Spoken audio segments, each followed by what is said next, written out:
Hello दोस्तों, कैसे हैं आप सब। उम्मीद करते हैं स्वस्थ होंगे और मस्त होंगे। फिर से आप सभी का स्वागत है आपके अपने YouTube channel teach for target पे। आज फिर एक नई कड़ी के साथ हम लोग जुड़ चुके हैं। बहुत सारे बच्चों को ये कन्फ्यूज़न हो रहा है कि आंसर की को लेके।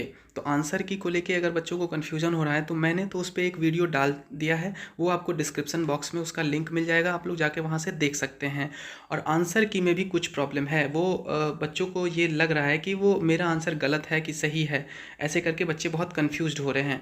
तो आपको हम बता दें कि उसका एक पीडीएफ जो है, जो आंसर की का पीडीएफ है, वो मैं आपको खोल के बता दे रहा हूँ। ये आपका सीटेट का वो जो आंसर किया है उसका ओरिजिनल जो है वो पीडीएफ है। और इस पीडीएफ में आप देख सकते हैं कि 28 तारीख का जो ये एग्ज़ाम है, मॉर्निंग शिफ्ट का जो ये एग्ज़ाम है, यहाँ पे आपको दिख रहा होगा। आंसर चेक करने में आप यहाँ से भी वो चीज़ देख सकते हैं। ये जो है 28 तारीख को एग्ज़ाम हुआ है, मॉर्निंग शिफ्ट का एग्ज़ाम है, ये आपका आंसर है। ठीक है। तो बच्चे कंफ्यूज कहाँ हो रहे हैं वो मैं आपको बता दे रहा हूँ। देखिए यहाँ पे कहीं कहीं ऑप्शन में जो है वो कुछ गड़बड़ी बच्चों को जो है वो दिख रहा है। तो क्या गड़बड़ी है वो मैं आपको दिखा दे रहा हूँ। यहाँ पे देखिए, ये जो है ऑप्शन, यहाँ पे देखिए, ये जो 21 नंबर का क्वेश्चन का जो आंसर है इसमें वो 2 और 3 दिया हुआ है। बहुत सारे इस शिफ्ट में ऐसे हुआ है। तो जिसका 2 और 3 आंसर दिया हुआ है तो वो लोग समझ लीजिए कि जिसका क्वेश्चन का आंसर आप लोग 2 लगाए होंगे या 3 लगाए होंगे तो आप उसको सही मानिएगा। अगर ये 2 और 3 के अलावा आप 1 लगाए होंगे या 4 लगाए होंगे तो आप अपने आंसर को गलत करिएगा। तो ये एक कन्फ्यूज़न है। और एक और कन्फ्यूज़न है बच्चे को, जो कहीं कहीं ऑप्शन में ना 9 दिख रहा है। वो कहीं कहीं ऑप्शन में जो है वो आपको 9 दिख रहा है। तो उस 9 को, जहाँ पे भी आपको 9 दिख रहा होगा, ये देख लीजिए, आपको यहाँ पे दिख रहा है, ये आपको दिख रहा होगा यहाँ पे 9। तो जैसे ये 145 नंबर हिंदी का क्वेश्चन है, इसका जो आंसर है वो 9 दिया हुआ है। तो इसका मतलब ये हुआ, जो आप जो भी आंसर लगाए होंगे, मान के चलिए आप 1 लगाए होंगे, 2 लगाए होंगे, 3 लगाए होंगे या फिर 4 लगाए होंगे, कोई भी आंसर लगाए होंगे तो आपका जो है वो सही माना जाएगा। तो उसी के बेसिस पे आप इसको चेक करिएगा और अपने आंसर को निकालिएगा। ठीक है। और बाकी कुछ और इन्फॉर्मेशन है जो मैं आपको बता दूं। बहुत सारे बच्चे जो हैं वो कन्फ्यूज्ड हो रहे हैं। क्या कन्फ्यूज़न है उनका वो मैं आपको बता दे रहा हूँ। जी हाँ, तो बहुत सारे बच्चे को ये कन्फ्यूज़न हो रहा है कि सीटेट जो है वो पास जो ले रहा है, ठीक है, वो कितने पे ले रहा है। तो सीटेट जो पास जो ले रहा है वो अगर नॉर्मली देखा जाए सेंट्रल बोर्ड के हिसाब से तो ये माना जा रहा है कि जनरल में जो मेल है फीमेल है उन सबों को जो है वो 90 लाना ज़रूरी है, तभी वो उनके जो मार्कशीट होंगे उस पर क्वालिफाई दिखाएगा। और अगर यहाँ पे आपका जो है, अगर आप ओबीसी से आते हैं, एससी से आते हैं, एसटी से आते हैं, तो अगर आपको 82 है तभी भी आपको वो क्वालिफाइंग दिखाएगा। तो ये तो सीटेट का है। लेकिन अगर आपको बोला जाए कि बिहार बहाली में, बहुत सारे बच्चे कंफ्यूज हो रहे हैं कि हमको इस बार के बिहार बहाली जो होने वाला है 7वां चरण, उसमें मौका मिलेगा कि नहीं मौका मिलेगा। तो इस पर भी बहुत सारे बच्चे कंफ्यूज्ड हैं। तो हम अभी तक तो जो आने वाला जो नियमावली है वो तो आया नहीं है। तो प्रीवियस अगर जो हम देखें, छठा चरण के आधार पर अगर बहाली को देखें तो उसको हम लोग देख सकते हैं। तो बच्चे जो है वो बिहार बहाली में जो अभी 7th फेज वाला होने वाला है उसमें बच्चे बहुत कंफ्यूज हैं कि मेरा होगा कि नहीं होगा, कैसे होगा।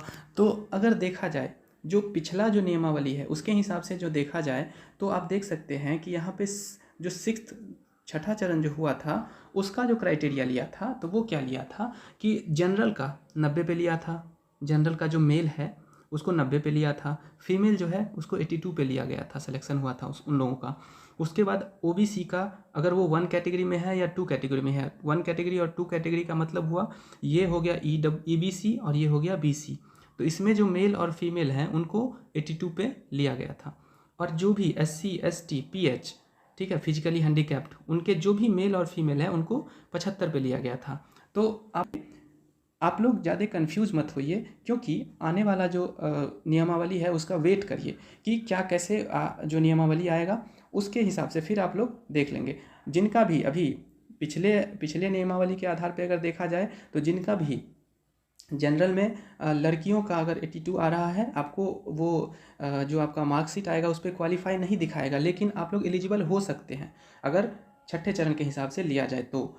और ओबीसी में जिनका भी 82 बन रहा है, चाहे वो मेल कैटेगरी से हो या फीमेल से हो, तो उनको भी जो है वो बहाली में भाग आप लोग शामिल हो सकते हैं। उसके बाद एससी एसटी और पीएच यानी कि फिजिकली हैंडीकैप्ड से हैं तो आपको 75 भी अगर आ रहा है तो आप लोग उसमें शामिल हो सकते हैं। तो ये छठे चरण के हिसाब से है। तो अगर यही नियमावली इसमें लागू कर दिया तो ये वो लोग हताश नहीं हो, उन लोगों का भी सिलेक्शन हो सकता है। लेकिन अगर नियमावली में चेंजिंग हुई तो हो सकता है इन लोगों को थोड़ा सा परेशानी झेलने को मिल सकता है। तो बाकी जो क्या कैसे अपडेट आएगा वो तो मैं आपको बता ही दूंगा। आप इस चैनल से बने रहिए और इस चैनल को सब्सक्राइब कर लीजिए, क्योंकि इस तरह का जो भी इन्फॉर्मेशन हो वो आपको तुरंत मिल जाए। और हाँ, हम जो है वो नेक्स्ट जो सीटेट का जो प्लान है वो कर चुके हैं, और वहाँ पे जो है वो हमारे इस चैनल पे जो है वो तैयारी शुरू हो चुकी है। आप लोग आइए, हमारे चैनल से जुड़िए और इस चैनल को सब्सक्राइब करिए और ज़्यादा से ज़्यादा शेयर करिए, कि ताकि जो भी सीटेट या फिर जो भी यूपी टेट जितने भी टीईटी एग्ज़ाम्स होते हैं उनको लेके जो भी अपडेट होगा, या फिर जो भी सिलेबस में जैसे भी उसका क्या कैसे सिलेबस है, वो सारा कुछ जो है वो टॉपिक वाइज यहाँ पे चल रहा है उसका क्लास। तो आप लोग आइए और इस चैनल को थोड़ा सब्सक्राइब करिए और बढ़ाइए, क्योंकि उन सभी बच्चों तक पहुँच जाए जो भी बच्चों को जो है वो इसका ज़रूरत है, उनके तक अगर ये वीडियो पहुंच गया तो बहुत ही मेरे लिए बहुत ही वो अच्छी बात रहेगी कि मैं उन बच्चों को पढ़ा पाया जो इसके लिए जिनको बहुत ज़रूरी था। क्योंकि बच्चे लोग बहुत कंफ्यूज्ड हैं और इधर उधर ट्यूशन व्यूशन में जा रहे हैं, जो कि फालतू है। आप लोग नहीं जाइए, सेल्फ स्टडी करिए और चैनल से जुड़िए, और आपको जो है वो आपका रिजल्ट जो है वो निश्चित तौर पर आएगा। 100% रिजल्ट इस बार भी हम लोगों का आया है। जितने भी हम लोग के ग्रुप में स्टूडेंट्स थे वो सारे लोग जो है वो पास किए हैं और अच्छे नंबर से पास किए हैं। तो आप लोग इसका टेंशन मत लीजिए कि क्या कैसे पढ़ाई होगा नहीं होगा, इसका आप लोग टेंशन मत लीजिए। आप लोग सिर्फ और सिर्फ अपना मेहनत करिए और हम लोग अपना बेस्ट देंगे। आप लोग इस तैयारी में जुड़ें और इस चैनल को बढ़ाएं। ठीक है, धन्यवाद।